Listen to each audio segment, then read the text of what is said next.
पट्ठों का दर्द भी आजकल हर दूसरे शख्स को है, तो ये क्यों होता है? कॉमन वजूहात हमें सामने नज़र आ रही हैं। वो ये है कि इनका लाइफस्टाइल बहुत ख़राब हो गया है। कमर दर्द के लिए MRI, like CT scan, x rays, बहुत सारी इन्वेस्टिगेशन करवाते हैं। जी। लेकिन सिर्फ कमर के पोस्चर का मसला होता है या मसल्स का मसला होता है, और इस वजह से फिर पेशेंट्स को सबसे ज़्यादा जो कॉमन मसला आता है ना, गर्दन और कंधों के इर्द गिर्द खिंचाव और दबाव महसूस होता है। आपने अरशद नदीम के साथ भी काम किया हुआ है, बाकी लोगों के साथ भी काम किया, तो how was your experience with them? He is like a god gifted hard working and talented athlete. आपकी बॉडी कितनी हाइड्रेटेड होनी चाहिए? पानी की वजह से भी आपके मसल्स पर इफेक्ट पड़ सकते हैं? ये जो कोला ड्रिंक्स हैं, Soft drinks हैं। सॉफ्ट ड्रिंक्स हैं, वो बहुत ज़्यादा पीते हैं, तो उसकी जगह ना नेचुरल डाइट्स पीनी चाहिए।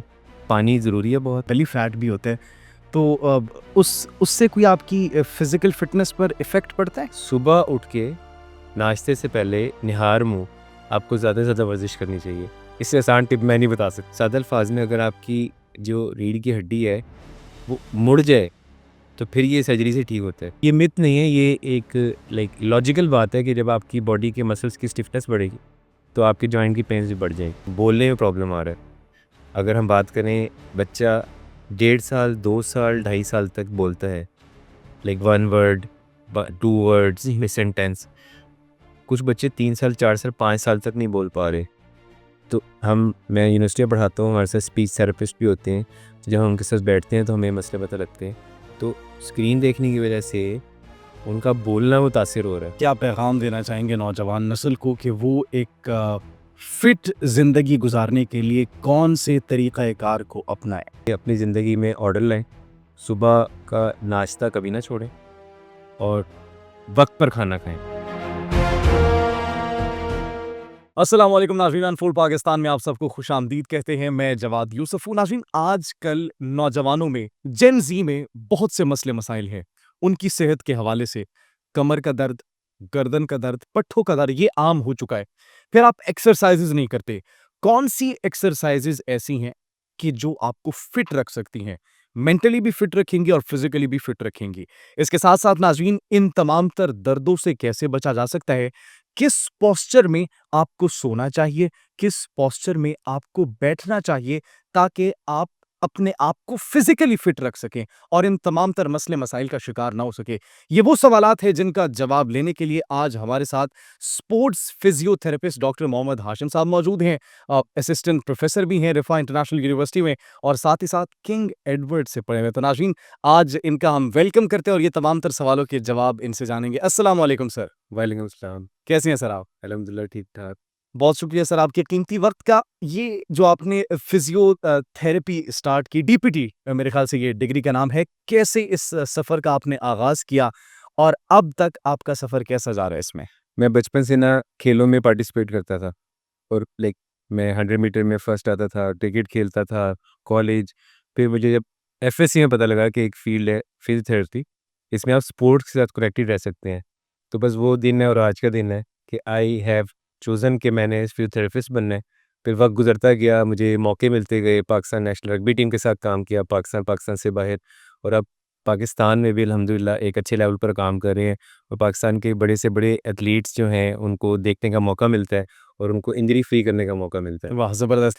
अच्छा, आजकल के नौजवानों के अंदर बड़े मसले मसाइल हैं और जिस्मानी दर्द उनको होते हैं। गर्दन का मसला हो गया, गर्दन में दर्द हो गया, फिर बैक कमर का इश्यू हो गया। ये मसले मसाइल आखिर पैदा क्यों होते हैं और इनसे बचा कैसे जा सकता है? आजकल जो हमारी 80% क्लाइंटेज है वो यंग पेशेंट्स हैं, लाइक 15 साल से लेकर 25 या 35 साल तक। तो इनकी जो कॉमन वजूहात हमें सामने नज़र आ रही हैं वो ये है कि इनका लाइफ़स्टाइल बहुत ख़राब हो गया है, जिसमें इनका सोने जागने का सर्कल ख़राब हो गया। लाइक लेट नाइट जागते हैं, और गलत तरीके से बैठना, गलत तरीके से लेटना, और अपनी खुराक का ख्याल ना रखना, फूड को ऑर्डर में ना लेना, और वर्जिश बमुश्किल ही करते हैं। उसकी वजह से गर्दन की दर्द, कमर की दर्द, बैक पेन स्टार्ट होती है, और करते-करते वो फिर पेशेंट्स की इतनी हद तक अलामात बढ़ जाती हैं पेशेंट्स के गर्दन की दर्द के, हमारे पास आते हैं, वो कहते हैं कि हमारे लेफ़्ट साइड पे बाजू में दर्द जा रहा है। तो वो अपनी लाइक कार्डियोलॉजी की सारी असेसमेंट करवाते हैं, लेकिन मसला हार्ट का नहीं होता, मसला सिर्फ़ मस्कुलर होता है। कमर दर्द के लिए MRI, like CT scan, x-rays, बहुत सारी इन्वेस्टिगेशन करवाते हैं, जी। लेकिन सिर्फ़ कमर के पोस्चर का मसला होता है या मसल्स का मसला होता है। अच्छा, पट्ठों का दर्द भी आजकल हर दूसरे शख्स को है, तो ये क्यों होता है? मैंने आपको जिस तरह बताया कि ना हमारा जो खाना-पीना है ना, वो एक तो गुड क्वालिटी का नहीं है, ऑर्गेनिक नहीं है, पैक्ड एंड प्रोसेस्ड फूड हम बहुत ज़्यादा खाते हैं। फूड का हमारी लाइफ में और हमारी बॉडी पर बहुत ज़्यादा असर होता है और नींद हमारी टाइम पर नहीं है। इस वजह से हमारी बॉडी थकी हुई रहती है, फटीग्ड रहती है और इस वजह से फिर पेशेंट्स को सबसे ज़्यादा जो कॉमन मसला आता है ना गर्दन और कंधों के इर्द-गिर्द खिंचाव और दबाव महसूस होता है। और अगर इसको हम वक्त पर एड्रेस ना करें तो ये अपर बैक और लोअर बैक में जाता है। आम तौर पे पेशेंट हमें या कोई भी किसी से आप मिलेंगे ना वो आपको एक जुमला ज़रूर कहेगा कि मैं ना थका-थका रहता हूँ। मैं सुबह उठता हूँ तो मैं फ्रेश नहीं होता। जी। ऐसा लगता है जिस तरह इसको एक वर्ड बोलते हैं ब्रेन फॉग कि आपको ना क्लियर नज़र नहीं आता, आप कंसंट्रेट नहीं कर पाते, फोकस नहीं कर पाते। तो इसकी जो रीज़न है, अगर एक्सरसाइज़ तो है 3rd नंबर पे, सबसे पहली रीज़न है नींद, फिर खुराक, फिर एक्सरसाइज़। अच्छा। और उसके बाद अगर हम देखें तो हमारे बैठने का तरीका गलत है, क्योंकि आजकल हमारे पास पेशेंट्स ऐसे आते हैं 18-18 घंटे बैठ के काम करते हैं, 20-20 घंटे बैठ के काम करते हैं। कुछ पेशेंट ऐसे भी आते हैं जो कहते हैं कि हमारे प्रोजेक्ट्स आते हैं, हम प्रोजेक्ट्स जब कर रहे होते हैं तो हमारी नींद का हमें ख्याल नहीं होता। तो बैक टू बैक वो जाग के काम कर रहे जी, हैं। जी, बिल्कुल ऐसे ही। तो जिस्म को आप अगर तरीके से चलाएँगे, तो जिस्म जो है वो रिस्पॉन्ड पॉज़िटिव करेगा। लेकिन जिस्म जो है जब आप उसके साथ ज़्यादती करते हैं ना, तो वो आपको फिर ऐसा रिस्पॉन्स देता है कि आपको लग पता है। अच्छा, ये बैठने का पोस्चर भी मैटर करता है जो डेली बेसिस पे कंप्यूटर पे काम कर रहे होते हैं या फिर मोबाइल यूज़ कर रहे होते हैं। तो does that count as well in your physical fitness? बहुत ज़रूरी है। अब जिस तरह मैं बैठा हुआ हूँ, अभी तो हमारी पॉडकास्ट चल रही है, मैं कंफर्टेबली ऐसे बैठा हूँ, लेकिन अगर मैं बहुत देर तक ऐसे बैठा रहूँगा और थोड़ा-सा ऐसे लीन डाउन हो जाऊँगा, जी, जी। समटाइम लोग ऐसे बैठते हैं, हुँ। ऑफ़िस में भी बैठते हैं, पेट पे, टमी पर लैपटॉप रख के काम करते हैं। उसका नुकसान ये होता है कि आपके हिप्स और पेल्विस पर सारा ज़ोर आता है। अच्छा। तो एक टर्म बोलते हैं, अक्सर लोग हमें कहते हैं कमर दर्द होती है, वो कमर दर्द नहीं होती, वो आपका जो पेल्विस है, कुछ जॉइंट्स होते हैं उसको हम लाइक सैक्रोइलिक जॉइंट या कहते हैं ना जुंकना, जी, उर्दू में बोलते हैं, वो स्वेल कर जाता है, मसल स्वेल कर जाते हैं, उसकी वजह से कमर की दर्द और पेल्विस के अराउंड दर्द बढ़ जाती है। तो बैठने के लिए ज़रूरी है कि आप लाइक टेक लगाकर बैठें, 20-25 मिनट तक अगर आप बैठते हैं तो उसके बाद आप उठ के थोड़ा-सा मूव अराउंड कर लें। बहुत ढीला होके चेयर पे ना बैठें, थोड़ा टेक लगा कर प्रॉपर बैठें। दूसरा ये है कि जिधर आपका लैपटॉप है या वर्किंग स्टेशन है वो बहुत ऊपर ना हो और आमतौर पर बहुत नीचे ना हो। आपके लेवल पर हो कि आपकी जो लाइक आपका हेड है और आई लेवल है वो तकरीबन आप समझ लें कि 60 डिग्री बोलते हैं कि आपकी आई लेवल के सामने आपका जो वर्क स्टेशन है वो हो। डॉक्टर साहब ऑफ़िसेज़ में तो मोस्टली नीचे पड़े होते हैं सारे, वो नीचे झुक कर काम कर रहे होते हैं। ये आजकल ये तो एक फैक्टर है कि झुक के काम करना। लोगों ने बेडरूम्स में लाइक वर्क फ्रॉम होम होता है, लोग बेड पे बैठ के काम करते हैं। पहले नहीं बताते लेकिन फिर बताते हैं डॉक्टर साहब बस उठते हैं अपनी ऑफ़िस को हमारा बेडरूम ही हमारा ऑफ़िस है। ऐसे। तो क्रॉस लेग करके चौकड़ी मार के बैठ के काम करते हैं, हुँ, हुँ। टाँग पे टाँग रख के बैठ के काम करते हैं। तो सिंपल टिप ये है कि टेक लगाकर काम करें, उसके अलावा 20-25 मिनट से ज़्यादा ना बैठें, थोड़ा वॉक कर लें। और तीसरा ये है कि आप बहुत देर तक 2-2 3-3 घंटे किसी भी पोस्चर में ना बैठें, तो इस चीज़ का बस ख़्याल रखना चाहिए। अच्छा, अभी आपने सोने की बात की कि नींद भी बड़ी ज़रूरी है, तो सोने का पोस्चर भी मैटर करता है? सोने के पोस्चर के लिए तकिया सबसे ज़रूरी है और बेड सबसे ज़रूरी है, इसका पता होना चाहिए।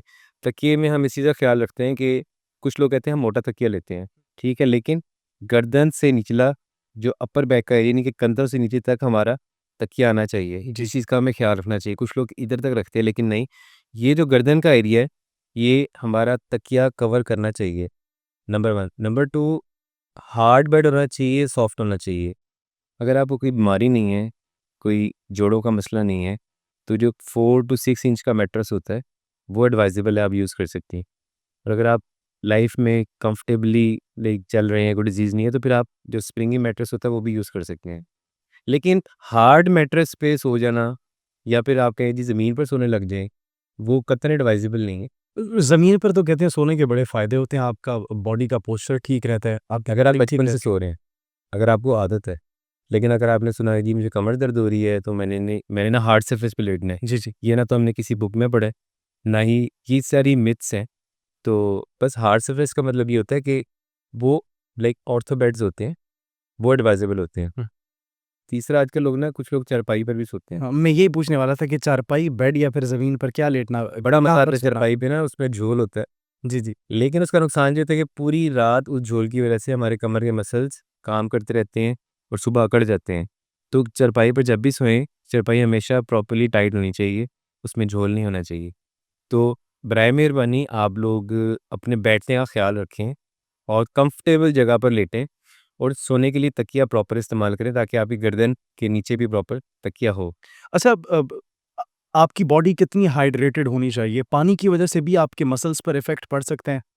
बिल्कुल पड़ सकता है।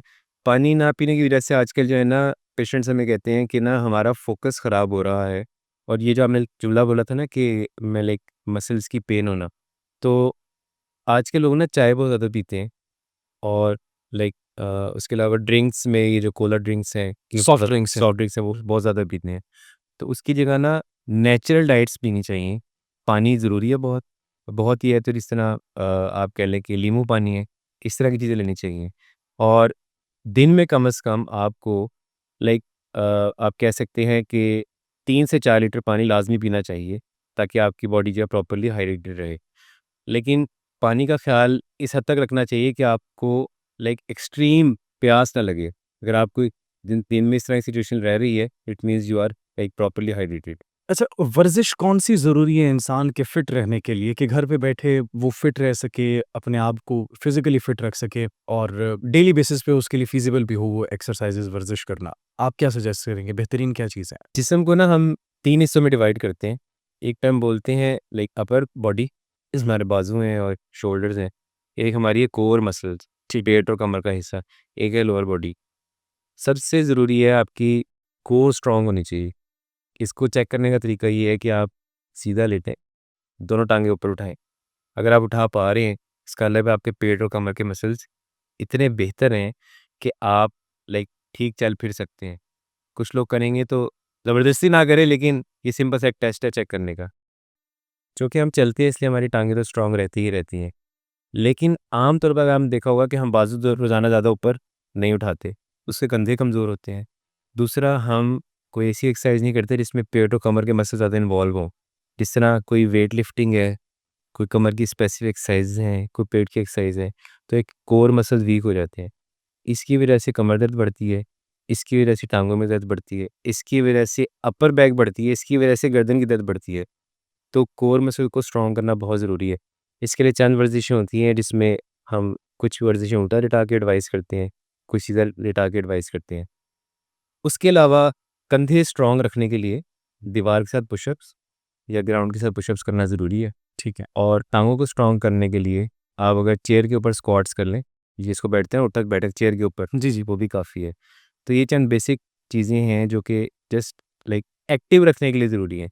लेकिन इससे भी ज़्यादा ज़रूरी है आपकी हार्ट की हेल्थ, जिसको हम बोलते हैं कार्डियो, या फिर आपका स्टैमिना बेहतर होना। जी, जी। उसके लिए आपको कम से कम रोज़ाना 20 से 25 मिनट वॉक करनी चाहिए। वो बहुत ज़रूरी है। अच्छा, डॉक्टर साहब, आपने भी जिस तरीके से कहा कि आपकी कोर मज़बूत होनी चाहिए, तो हम देखते हैं नौजवानों की आजकल कोर ही मज़बूत नहीं है, पेट उनका निकला होता है, तोंद निकली होती है, बेली फैट भी होता है। तो उससे कोई आपकी फ़िज़िकल फ़िटनेस पर इफ़ेक्ट पड़ता है? आपको मैं कहूँ, अगर कहूँ कि अपने पेट पे ना अपने 5-10 किलो वज़न बाँध लेना है, चलना है, तो आप थोड़ी देर बाद कहेंगे यार मेरी ना कमर में खिंचाव या दबाव आ रहा है। तो हमारा जो बेली फैट है, हमारी टमी का जो वेट है, सारा हमारी कमर पे असरअंदाज होता है। तो ओबीस लोगों में, यानी कि मोटे लोगों में कमर दर्द फिर बहुत कॉमन हो जाती है। तो अब जिसका जो लाइक थोड़ा-सा ओबीस है, थोड़ा-सा मोटा है, जिसका पेट निकला हुआ है, हुँ, हुँ। तो अनकरीब उसको कमर दर्द होगी। तो इसका हल ये है कि पेट को कम करने के लिए या फैट लॉस करने के लिए, बेली फैट को कैसे बेली फैट से को लॉस करने के लिए सुबह उठ के नाश्ते से पहले निहार मुँह आपको ज़्यादा से ज़्यादा वर्जिश करनी चाहिए। इससे आसान टिप मैं नहीं बता सकता। अब वर्जिश कार्डियो मतलब आप एक वॉक कर लें, रनिंग कर लें। आइडियली तो हम एक टर्म बोलते हैं कि high intensity exercise. High intensity exercise का मतलब होता है जिसमें जिसमें स्वेटिंग हो। सांस चढ़े, स्वेटिंग हो।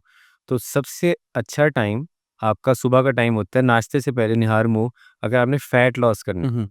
तो इन चीज़ों पर भी आप फोकस कर सकते हैं। अच्छा, ये तो घर में जो लोग बैठे होते हैं उनके लिए आपने टिप दे दी। वो लोग जो कि ऑफ़िस में बैठे होते हैं और आपको पता है अमूमी तौर पर 8 घंटे की शिफ्ट होती है।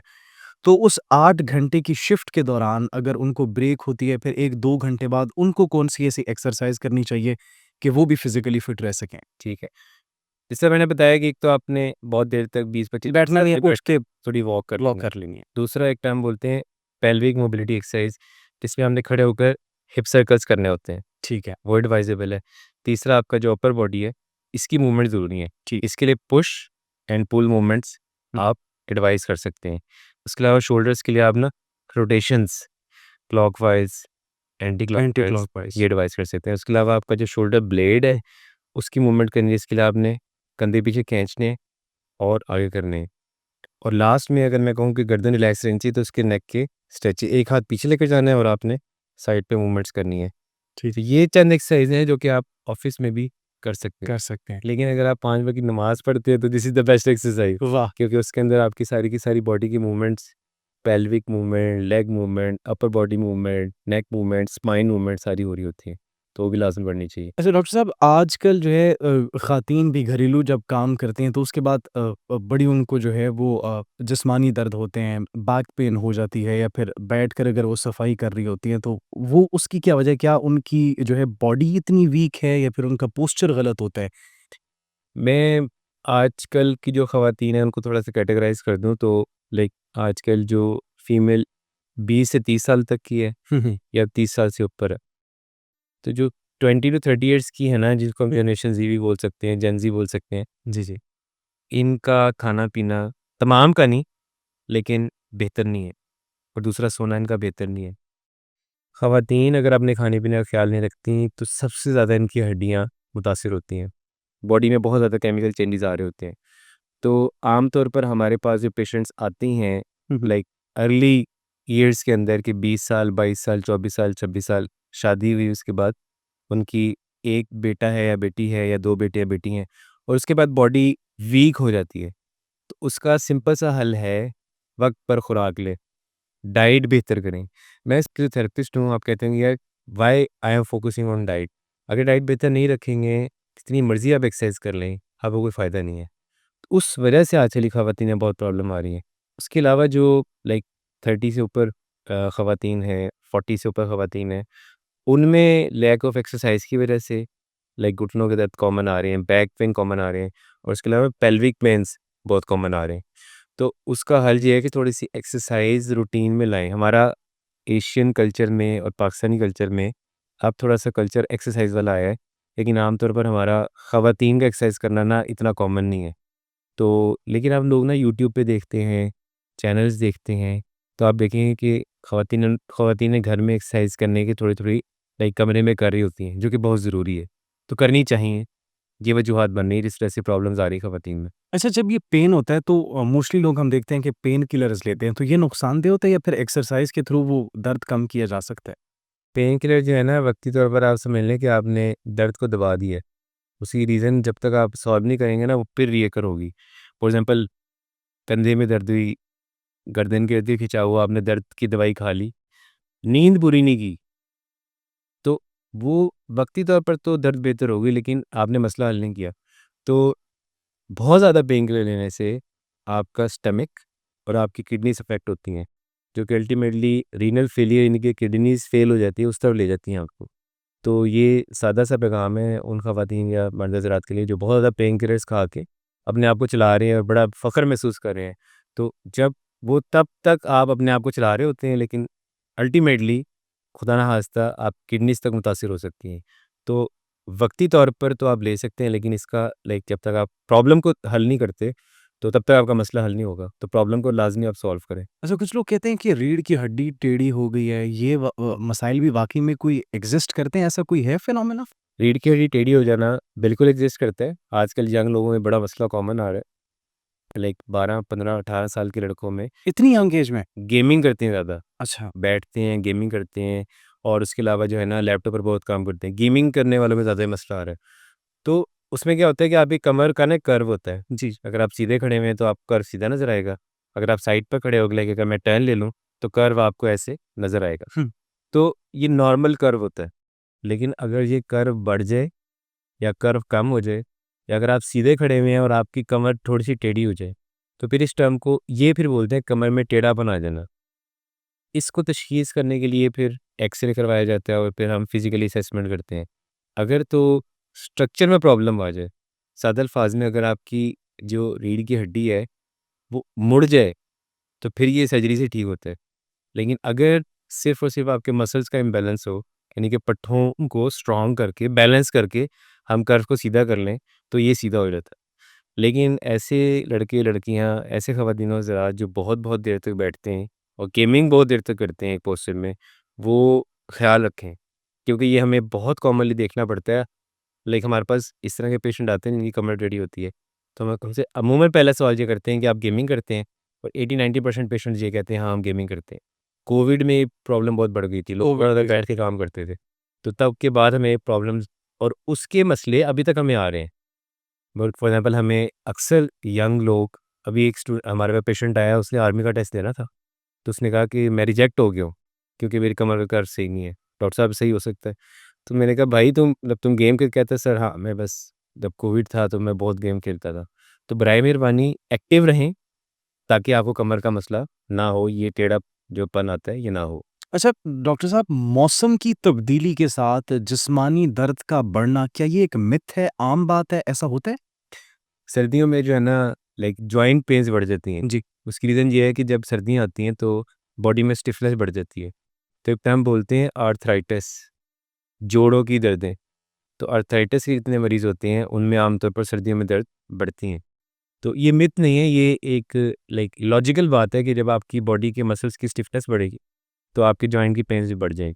लेकिन आमतौर पर जो पेशेंट कहते हैं कि जी हमें हर मौसम में दर्द बढ़ जाती है, ये मिथ है कि जी जब गर्मियाँ आती हैं या बहार आती है तो हमारा जिस्म ऐसा हो जाता है, वैसा हो जाता है। ऐसी कोई बात नहीं है। अच्छा, जो लोग जिम करते हैं, तो गलत वर्जिश या एक्सरसाइज़ करना या फिर ज़्यादा वेट उठाना, ये नुकसानदेह हो सकते हैं उनके लिए? ट्रेनिंग प्लान के साथ अगर आप कर रहे हैं कोई मसला नहीं। लेकिन अगर आप जाते ही जज़्बाती होकर कर रहे हैं तो मसला है।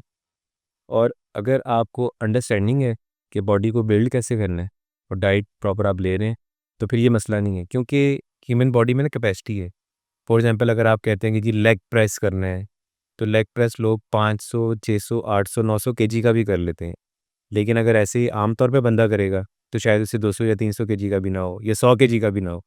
तो बॉडी बिल्डिंग एक पूरी स्पोर्ट्स है। इसको समझ के अगर आप करेंगे, तो फिर कोई मसला नहीं होता। लेकिन वो कहते हैं ट्रॉमा इज़ नो प्रिंसिपल, चोट बता के नहीं लगती, चोट लग जाती है। तो बॉडी बिल्डर्स में कमर की दर्द वो वेट लिफ्ट कर रहे होते हैं, कमर की दर्द कॉमन हो रहती है। वेट लिफ्ट कर रहे हैं, वेट गिरा, कंधा डिस्लोकेट हो गया, कंधे पे चोट आ गई। उसके अलावा शोल्डर के ऊपर वेट लगाकर लिफ्ट कर रहे हैं, गर्दन में प्रॉब्लम आ गई। कोई वेट लगा रहे थे, मसल टियर हो गया, तो ये हो जाती हैं। लेकिन वेट उठाना लाइक ममनू नहीं है, आप उठा सकते हैं, लेकिन प्रॉपर ट्रेनिंग प्लान और डाइट प्लान के साथ। लोग मतलब यूट्यूब की वीडियोज़ देखकर सिर्फ ना जाएँ वहाँ पर, कोई प्रॉपर ट्रेनर हो तो उनके साथ आप डेफ़िनेटली करें, उसके साथ लाइक प्लान करें कि आप करना क्या चाह रहे हैं। क्योंकि फॉर एग्ज़ाम्पल पेशेंट्स होते हैं वो ना अपर बॉडी तो बना लेते हैं, लेकिन वो लोअर बॉडी पे या कोर पे ध्यान नहीं देते। फिर बाद में हमारे पास कमर दर्द के साथ आ रहे होते हैं।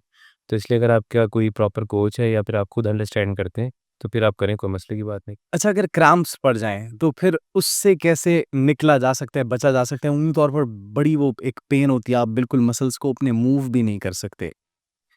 पानी में निम्कोल डाल के पिएँ, उससे क्रैम्प्स बेहतर हो जाते हैं।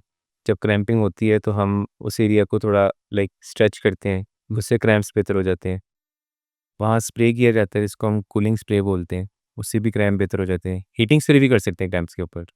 तो क्रैम्प्स हो ही ना, उसके लिए एहतियातन आपको हुँ, हुँ। पानी और नमकियात का लाइक बेहतरी रखनी चाहिए। उसके लिए आप ओआरएस या फिर आप लाइक नींबू पानी पी सकते हैं।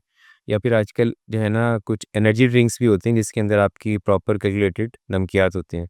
तो इसको अगर आप रखेंगे अपनी हाइड्रेशन को, हर आधे घंटे बाद आप 1 ग्लास से 2 ग्लास पानी पीते हैं खिलाड़ी जब खेल रहे होते हैं, एडवाइजेबल होता है।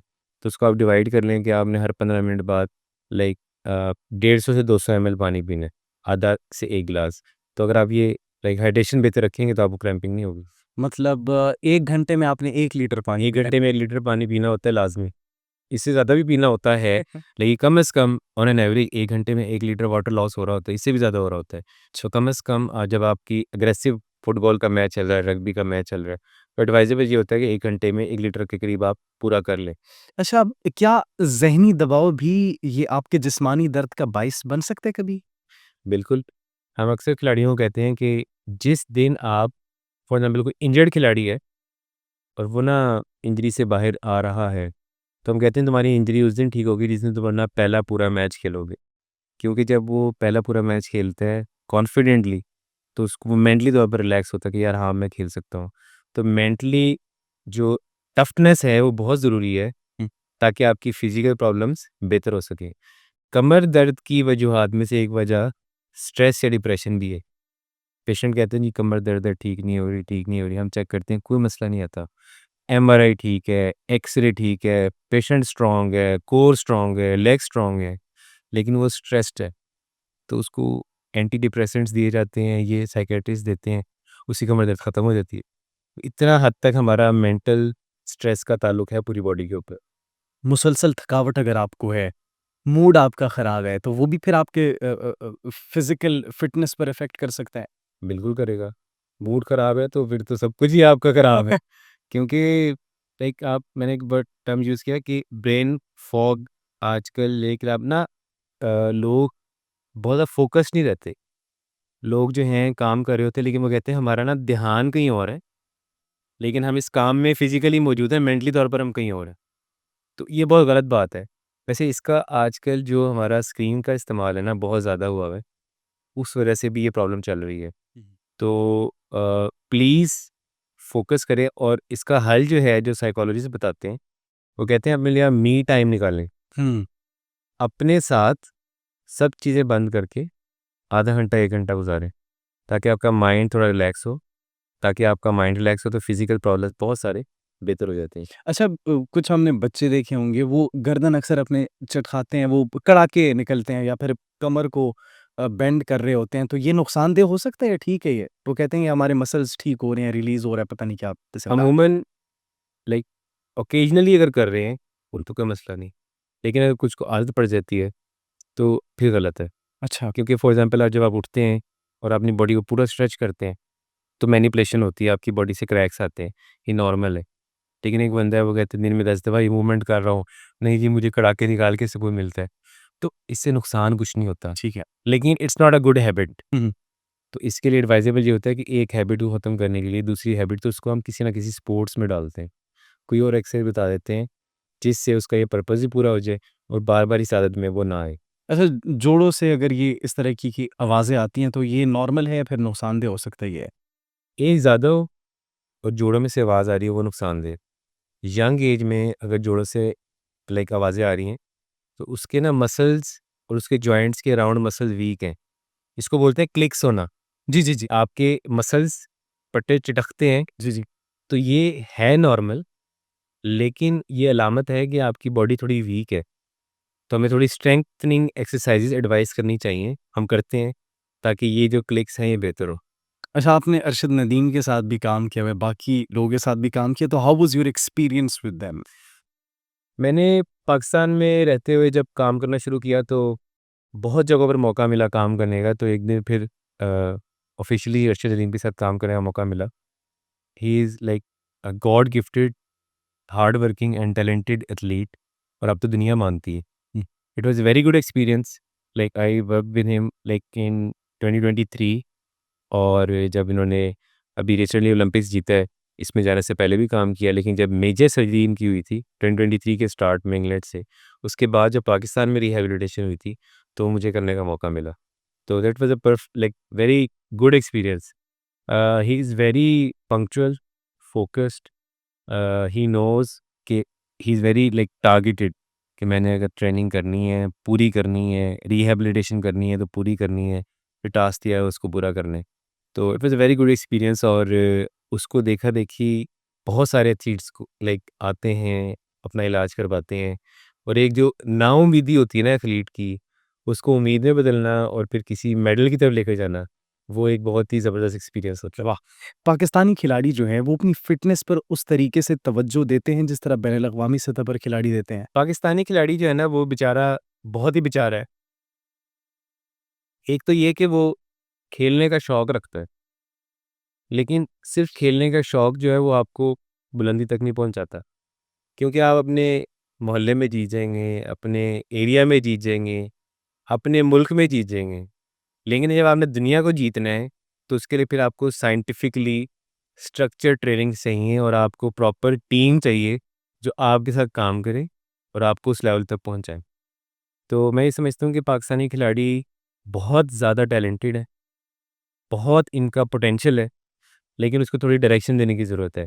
और जो मैंने 3-4 प्रॉब्लम्स देखी पाकिस्तानी लाइक कल्चर के अंदर स्पोर्ट्स के, वो ये सबसे पहली वजह ये है कि स्पोर्ट्स का कोई लाइक बहुत अच्छा स्पोर्ट्स मॉडल फॉलो नहीं होता पाकिस्तान में, जिस तरह दुनिया में होता है।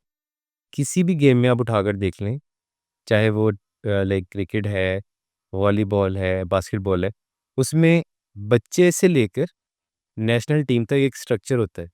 स्पोर्ट्स मॉडल के थ्रू बच्चा उस लोअर लेवल से अपर लेवल तक आता है, तो वो इतना लाइक पोटेंशियली स्ट्रांग होता है कि वो फिर दुनिया में कम्पीट करता है।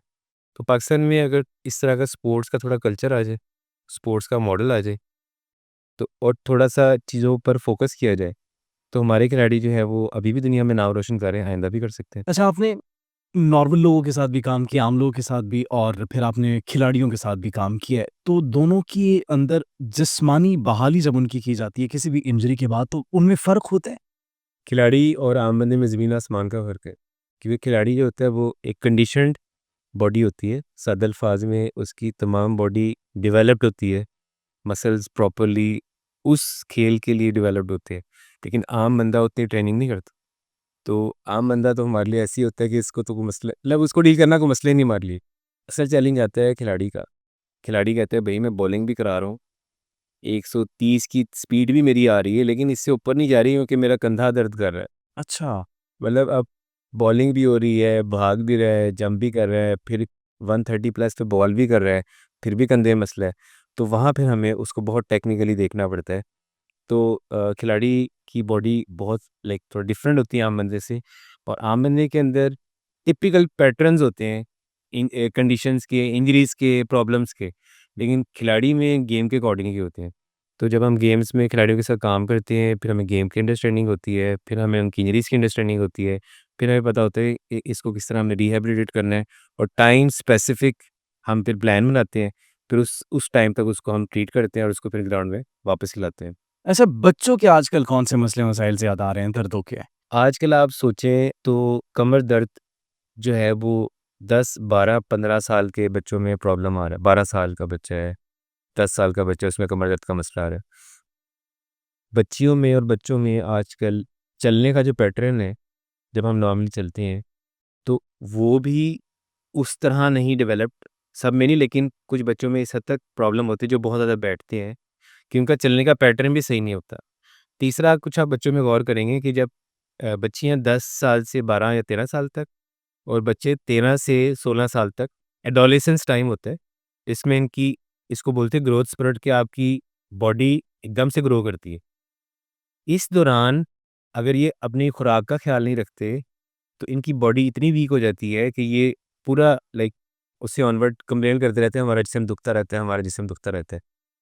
पोस्चर में बहुत प्रॉब्लम्स आ रहे हैं। अगर आप ऐसे बच्चों को देखें जो माँ-बाप ध्यान नहीं रखते, बच्चा बैठा हुआ है, टीवी देख रहा है या मोबाइल देख रहा है, देखी जा रहा है।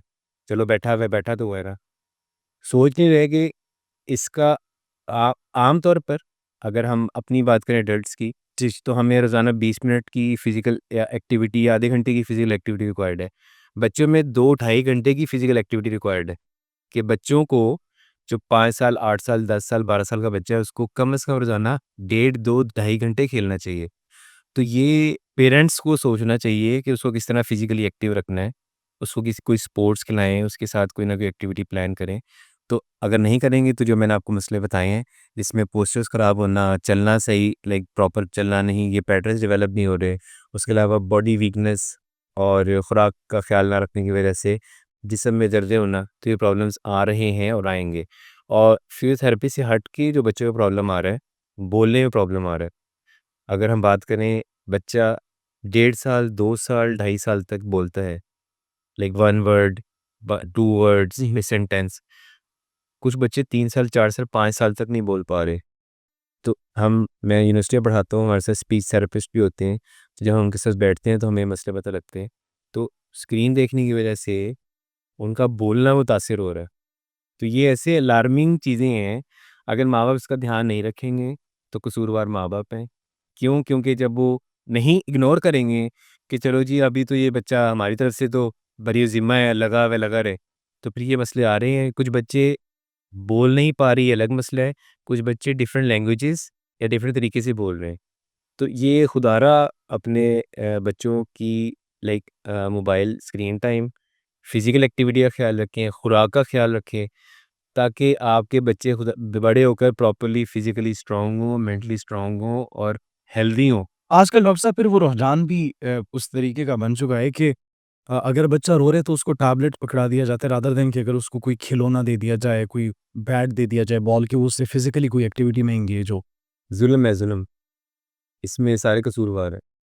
क्योंकि अगर माँ-बाप के पास टाइम नहीं है, तो वो उसको कवर कर रहे हैं मोबाइल से, टैब से। माँ-बाप के अलावा दादी-दादा, नानी-नाना के पास टाइम नहीं है, वो भी कवर कर रहे हैं। कज़न्स के पास टाइम नहीं है, पहले हमारा जो फैमिली स्ट्रक्चर था ना वो जी, जी। उसमें बड़ा प्रॉब्लम आ रहा है अब। ये बड़ी तल्ख़ हकीकतें हैं लेकिन ये हो रही हैं। अक्सर बच्चे अब आप कभी शॉपिंग मॉल्स में जाएँ तो आप देखेंगे कि बड़ा कॉमन रुझान है कि बच्चे अगर उसमें हैं प्रॉम्प्ट में हैं तो वो मोबाइल देख रहे हैं। बच्चे कहीं बैठे हुए हैं तो मोबाइल देख। मोबाइल देख रहे हैं। इसका नुकसान मैंने भी आपको बताया, स्पीच थेरेपिस्ट कहते हैं कि बच्चा बोल नहीं रहा और वो ऑटिस्टिक हो रहा है। ऑटिस्टिक का मतलब ये है कि वो गलत तरह की मूवमेंट्स या उसका बिहेवियर चेंज हो रहा है।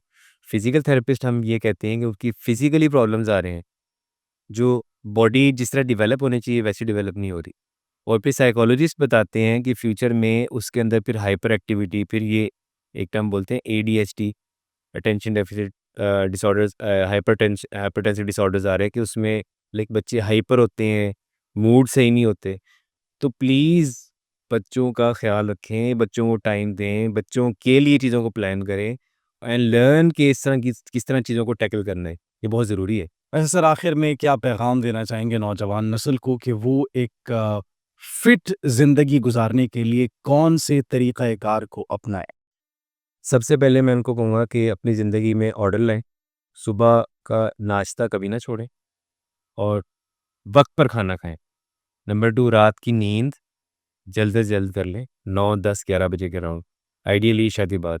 तो जो लोग कॉल सेंटर्स या फिर नाइट शिफ्ट्स में काम करते हैं, उनकी उनके लिए दुआ कर रखते हैं, क्योंकि ना लाइक बॉडी में ना एक इंटरनल क्लॉक होती है, अच्छा सर, ये रात और दिन की नींद में भी जो है वो फ़र्क होता है और फिर वो भी आपकी बॉडी पर इफ़ेक्ट कर सकती है? करती है, फ़र्क पड़ता है। अ, अगर जो लोग रात को जागते हैं, दिन में सोते हैं, मजबूरन काम के लिए, जब आप उनसे मिलेंगे और पूछेंगे तो आपको पता लगेगा, दे हैव इनको ना बॉडी नहीं तो साइकोलॉजिकल स्ट्रेस रहता है, अफ़ेक्ट होती है बॉडी। अगर फिज़िकली नहीं हो रही तो मेंटली अफ़ेक्ट हो रही होती है। तो टिप्स ये हैं कि खाने-पीने को बेहतर रखें, वक़्त पर रखें। दूसरा, नींद को प्लीज़ कॉम्प्रोमाइज़ ना करें। 1 दिन की नींद ख़राब करेंगे, 4 दिन ख़राब होते हैं आपके। तीसरा, अपने लिए रोज़ाना 20 से 30 मिनट एक्सरसाइज़ के लिए निकालें। चाहे अपने पौधे ठीक करें, चाहे अपनी गाड़ी धोएँ, चाहे सीढ़ियाँ चढ़ें, ऊपर उतरें, चाहे अपने ऑफ़िस में ऊपर जाएँ, नीचे जाएँ, चाहे अपने घर में किसी का हाथ बटाएँ या फॉर्मल जिम जाएँ या स्पोर्ट्स खेलें। इसको फ़िज़िकल एक्टिविटी बोलते हैं, किसी भी तरह हमने एक्टिव होना है और अपनी थोड़ी-सी हार्ट बीट बढ़ानी है। अदरवाइज़ फिर ये है कि आप भी आएँ, हम भी आएँ और फिर कभी ना कभी आपको फिज़िकल थेरेपिस्ट से मुलाकात करनी पड़ेगी, क्योंकि मैंने आपको बताया 80% हमारे यंग क्लाइंट्स हैं। तो मैं नहीं चाहता कि आइंदा आने वाली जो हमारी अभी की यंग जनरेशन है, वो आइंदा आने वाले वक़्त में प्रॉब्लम्स का शिकार शिकार हो। तो अपने ऊपर ध्यान दें और ज़िंदगी में फूड और एक्सरसाइज़ और नींद को ऑर्डर में रखें। चलिए, thank you so much sir. यकीन करते हैं हम कि हमारी जो नौजवान नस्ल है, आपके इस मैसेज को फ़ॉलो भी करेगी और ये ज़रूरी भी है। चूँकि आजकल हमारी ये ज़िंदगी इतनी मसरूफ़ हो चुकी है, इतनी मसरूफ़ हो चुकी है कि वो जो आपने कहा कि हम खुद को टाइम कब दे रहे हैं। हमारे लिए अपने पास जो है वो चंद मिनट नहीं है, 20-30 मिनट नहीं है, तो ये ज़रूरी है ताकि हमारी नौजवान नस्ल मुस्तक़बिल में मज़ीद मज़बूत हो सके। वरना अभी की जो लौट आ रही है जो कहते हैं जिस तरीके से बच्चे आ रहे हैं और जेन ज़ी आ रही है, इतने मसाइल का शिकार है, तो हम उम्मीद ही कर सकते हैं कि वो खुद पर तवज्जो देगी। थैंक यू सो मच, बहुत शुक्रिया आपके कीमती वक्त का। और नाज़रीन, इसी के साथ मुझे अपने मेज़बान जवाद यूसुफ को इजाज़त दीजिए। अगर आपका कोई सवाल हो या फिर आपकी कोई राय हो तो कमेंट सेक्शन में अपनी कीमती राय से ज़रूर आगाह कीजिएगा। अल्लाह निगहबान।